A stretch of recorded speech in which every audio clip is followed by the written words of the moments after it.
Dear students, welcome to my class. आज हम atomic structure के सेकंड लेक्चर में एनोड किरणों की खोज पर चर्चा करेंगे। आइए देखते हैं किस तरह से वैज्ञानिकों ने एनोड किरणों की खोज किया था। जैसा कि पहले लेक्चर में आप पढ़ चुके हैं कि कैथोड किरणों की खोज हुई। कैथोड किरणों की खोज के बाद से वैज्ञानिक जगत में हलचल सी मच गई, क्योंकि इसके पहले तो ये था कि परमाणु उदासीन है। अब जब कैथोड किरणें मिल गई निगेटिव चार्ज वाली, तब लोग एकदम से बौखला गए कि इसका मतलब कि अभी परमाणु में कोई ना कोई पॉजिटिव कण है, जिसकी वजह से हमारा परमाणु उदासीन है। क्योंकि सब जानते हैं परमाणु उदासीन है। निगेटिव मिला, सब लोग ढूंढने लगे कि लाओ अब ढूंढे, कहीं ना कहीं तो होगा हमारा पॉजिटिव। तो देखिए, बहुत से लोगों ने प्रयोग किया, बहुत प्रयोग किया, लेकिन सफलता किसी को नहीं मिल रही थी। एक वैज्ञानिक थे, उनका नाम था गोल्डस्टेन। नाम सुने होंगे आप लोग, गोल्डस्टेन। सफलता इनके खाते में गई। गोल्डस्टेन ने क्या किया, सेम वैसा ही सेटअप इन्होंने तैयार किया।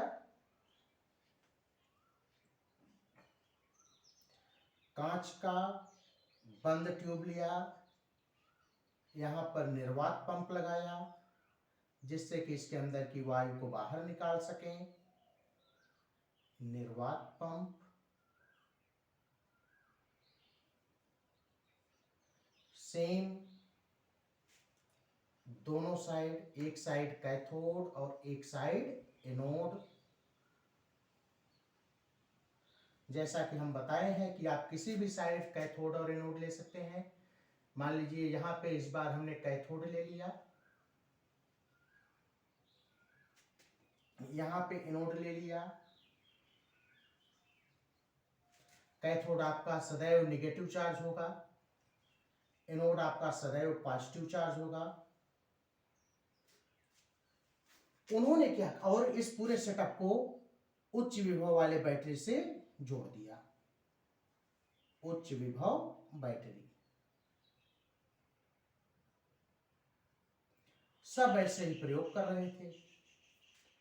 लेकिन आपके गोल्डस्टीन जी ने एक नया प्रयोग किया। उन्होंने क्या किया कि जो कैथोड देख रहे हैं ना, ये कैथोड उन्होंने ऐसे छिद्रित कैथोड का प्रयोग किया। परफोरेटेड कैथोड, बीच बीच में होल्स थे इसमें। ये छिद्रित कैथोड था।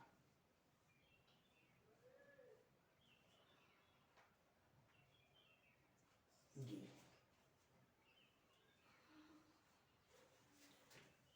जब गोल्डस्टीन जी ने ऐसा प्रयोग किया तो उन्होंने देखा कि जो एनोड के पीछे कैथोड से जो किरणें निकल रही थी वो एनोड के पीछे जा रही थी, वहां तो जा ही रही है। फिर उन्होंने देखा कि एनोड से भी कुछ प्रकार की किरणें निकल रही हैं, जो कि इस छिद्र के उस पार से निकल करके यहां एक कैथोड के पीछे की दीवार पर चमक उत्पन्न कर रही थी। यहां पे ऐसे,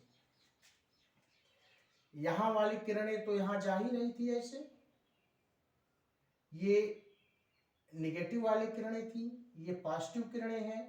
ये किरणें यहां से निकल के इसके इस पार जाकर के इस दीवार पे चमक उत्पन्न कर रही थी। गोल्डस्टीन ने जब ऐसा प्रयोग किया तो चूंकि देखिए, इन किरणों का नाम एनोड किरणें क्यों रखा गया, सेम आप उसी तरह से समझेंगे। एनोड किरणें इसलिए रखा गया क्योंकि ये किरणें एनोड से निकल रही थी। एक तो इनका पहला नाम रखा गया एनोड किरणें, एनोड किरणें। दूसरा इनका नाम रखा गया धन किरणें, धन किरणें। फिर इनको कैनॉल किरणें भी कहते हैं, क्योंकि ये इस कैनॉल से निकल के, इस छिद्र से निकल के इस साइड आ रही थी, इसलिए इन किरणों का अगला नाम रखा गया कैनॉल किरणें, कैनॉल किरणें।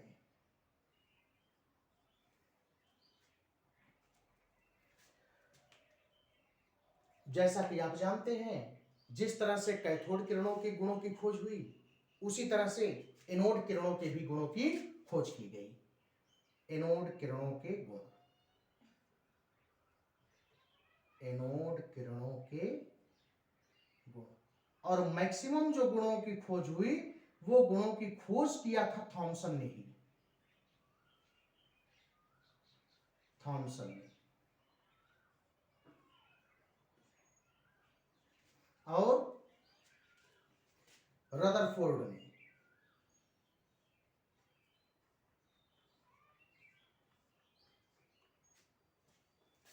अंततः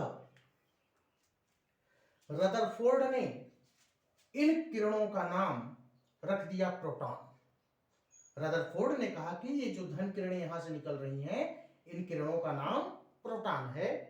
और इलेक्ट्रॉन प्रोटॉन की खोज रदरफोर्ड के द्वारा कंफर्म मानी जाती है।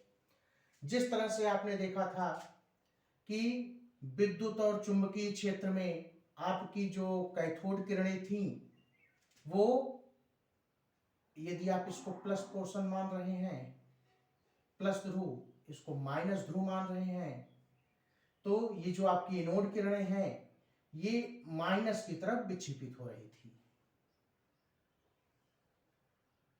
ऐसे। चूंकि ये किरणें माइनस की तरफ विक्षेपित हो रही हैं, इसलिए इन किरणों को धन किरणें कहा गया। एनोड से निकल रही थी, एनोड किरणें कहा गया। कैनोड से निकल के पीछे की तरफ जा रही थी, इसलिए इनको कैनोड किरणें कहा गया। और इनके गुणों की खोज रदरफोर्ड और थॉमसन ने मिलकर के किया था, और रदरफोर्ड ने इनका नाम रखा था धन किरणें।